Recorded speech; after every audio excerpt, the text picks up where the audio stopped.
Hey, making a video. Yeah, okay. Another test and such. I should have a better microphone now. Maybe. We'll find out, won't we? There should be less noises of different variety. So anyway, determinism a little bit, yeah. Snake Plisskenus or Lord and Savior guy, whatever. Made a video just kind of ignoring the subject substantially. Talking about your choices in terms of how to perceive your determinism, how to interpret it. And, they're kind of silly choices. Be hysterical, kill yourself, ignore it, or ignore it in some other way. I say pay attention to it in the sense that it can inform your brain of the fact that there are patterns built into the game we're playing. These plants, will compete with each other for sunlight and nutrients and all of that kind of stuff. And you can sort of predict it in nature in the creation of predators and prey. And these are things reinvented by the system.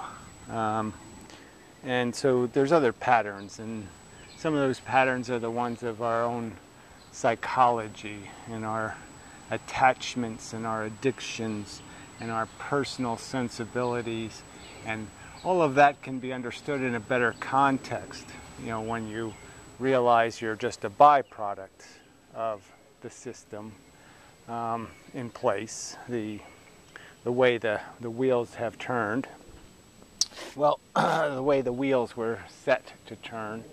However, I don't think it's terribly important to never make a mistake in language in regarding how you describe the fact that it was all established a zillion years ago. That I would say it was all established a zillion years ago. I don't I don't think a trespass against that truth is meaningful in most cases. I think the more important aspect is the recognition of the byproductness, the fact that you're not really creative, and you're not really you did it kind of crap. Now your genetics did it, your circumstances did it, whether it's positive or negative, whatever you came out to be. However you maximized your footprint, your carbon footprint. They use that kind of terminology. I've used the term harm footprint or blood footprint. Seems more obvious that would be the more relevant, the most direct footprint defined is that one. I would test this, see if I can point it at cat and then acquire the cat and then zoom towards the cat. That's deaf, of course, so he doesn't know he's being, it was his cue and he didn't hear it. Anyway, yeah, it's finally got sunny, almost, partly sunny today. But yeah, the weather is going to improve. It might even hit 80 degrees in a couple of days. So summer might actually get here before everything got whatever, trench rot or something. So, but everything's it's moving along nicely. I've been working on the backyard a little. It's getting less cluttery. There'll be a little swimming pool over there eventually, so if it ever gets warm enough to bother. Let's see how the summer goes. And I have my little workstation here, so I can do all kinds of interesting things. This old broken camera I'm going to break the lens out of. That kind of interesting thing. And such. So I got lots of interesting flowers. So anyway, but yeah, see this silly stuff that me and the flowers. That's just one of my things. That just makes me comfortable. It's a personal thing, There's nothing objective or truth value. There's no truth value in any of this stuff that we care about, the stuff that motivates us, the missions we think we haven't accomplished, and that we have to force our children to go into the world and somehow manage. But I don't think, like I said, most people do it for that reason. They just do the cute puppy kind of thing or something, or some sort of ego thing, or prove you're a man by having a kid, or women prove they have a biological clock, whatever. It is just crap that people ought to grow up past. But it's sort of understanding that all of that crap in your head, like you're important and you're doing something important and all that crap, it's just crap. It's just byproduct crap. And, it just doesn't have any, this doesn't mean anything in the big picture of you're just one of these plants, trying to outcompete the other plants, trying to get more water, more whatever the important commodity is. The stuff you get points for, if there are points to be gotten. Oh no, not you. I'm busy. Well, that's no attitude to have. No. Meow. I can do that too. I could nag you all day. I could just walk around nagging you. See how you like it. This is another one of those subjects that's really bothersome. The cat's getting old and it's kind of putsy, and it's worrisome that he has days where he seems kind of uncomfortable and like he needs something. Up, camera up. That's it. And there's 2 million feral cats in New Jersey. Somebody I know has them in their backyard, a patch of kittens again. And there's no, if you feed them, you're stuck with them forever. And then you have to trap them and get them fixed and do all this horrible stuff. And so it's just, this is, I've made these arguments and they don't really, obviously don't mean much to most people. But most of the living things on this planet, most of the death happens to children. The immature models are the ones who pay the highest price for the game being played. And, it's all brutal and starvation and hit by cars and nasty, horrible diseases that do horrible things to you before they kill you. And, it's all okay with these life lovers, these right-to-lifers, these, we can make it okay, we can fix it, we're swell kind of people. And I just mean, if you really look at, if you get over yourself, get over your determinism, your ego bits, you can recognize that there's nothing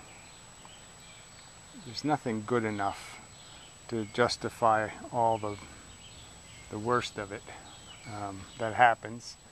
And I'd make that argument even just for the humans.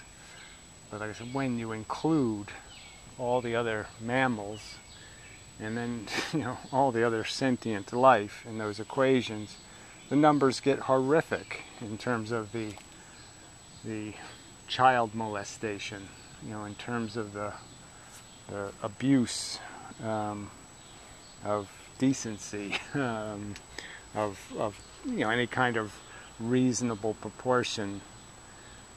It's totally out of hand in terms of the horror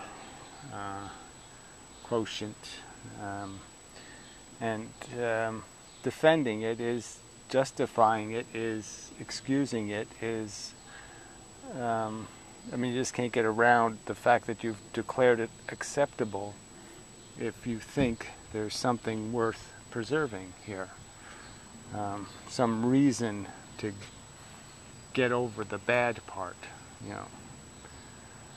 So again, it's just sort of this psychological perspective stuff and saying, you know, what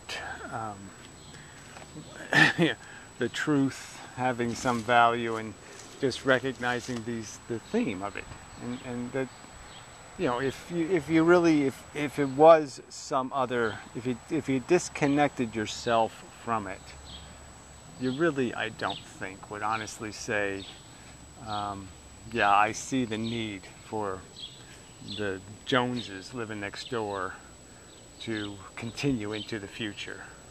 I mean, it just seems very critical. You know, I don't think you think so.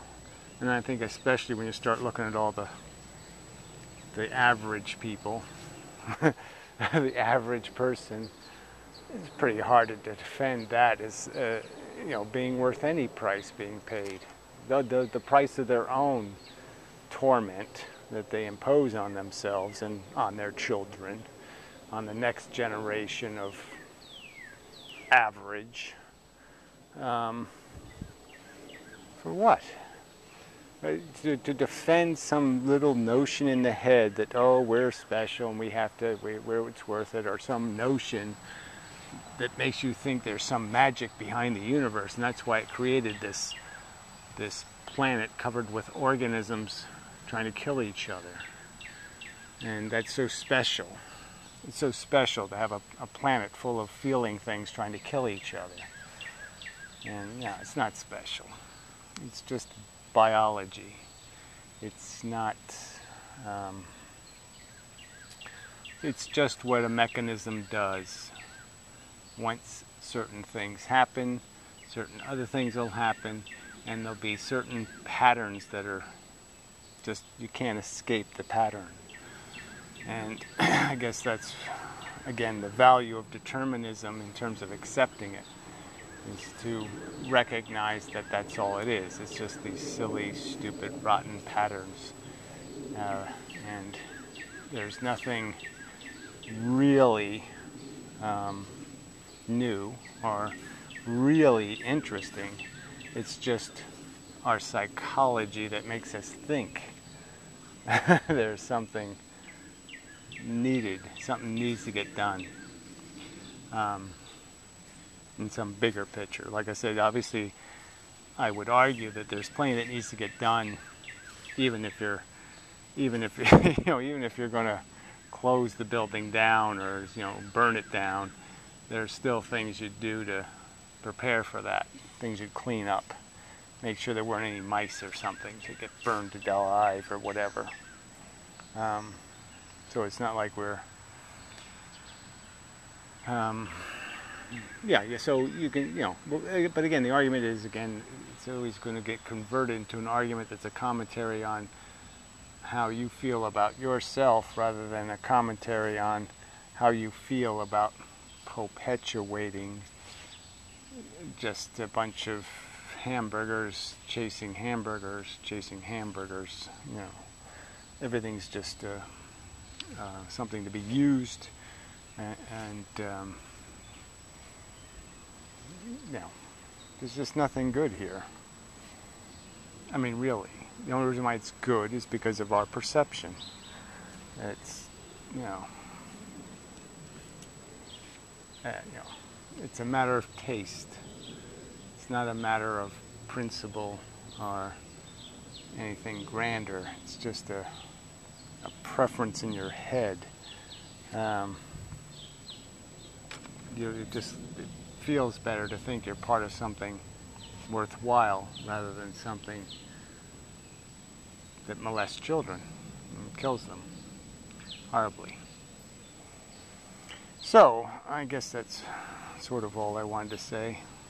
I had some other better theme, you know, about this whole idea of getting over it, in terms of getting over the idea of determinism. Isn't much of a, it's not very hard to get over. just doesn't mean anything in terms of the problems that you're fighting inside aren't problems of determinism. I mean, if you're somebody who believes in magic, or you're somebody who doesn't, that's all there really is. So if you're somebody who needs to believe in magic, then yeah, you have a problem, and you gotta get over that. Because you really don't have to write the torture stuff for your fantasy of, magical purposes and, hopes and something brilliant's going to happen or something. But anyway, okay, that's probably enough. Good test of the camera, see if this microphone works. And I have to get a piece of wire for turning the camera off. So anyway,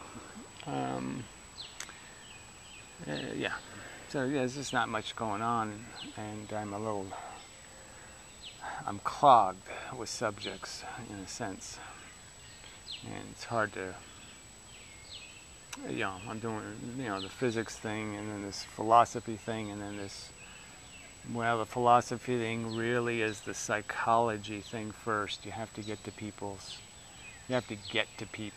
in some kind of personal way before they can even hear what you're saying. And the trolls kind of reveal that truth. So anyway, really quite lovely here. Yeah, I really can't complain about my good fortune in some respects. So till next time and such.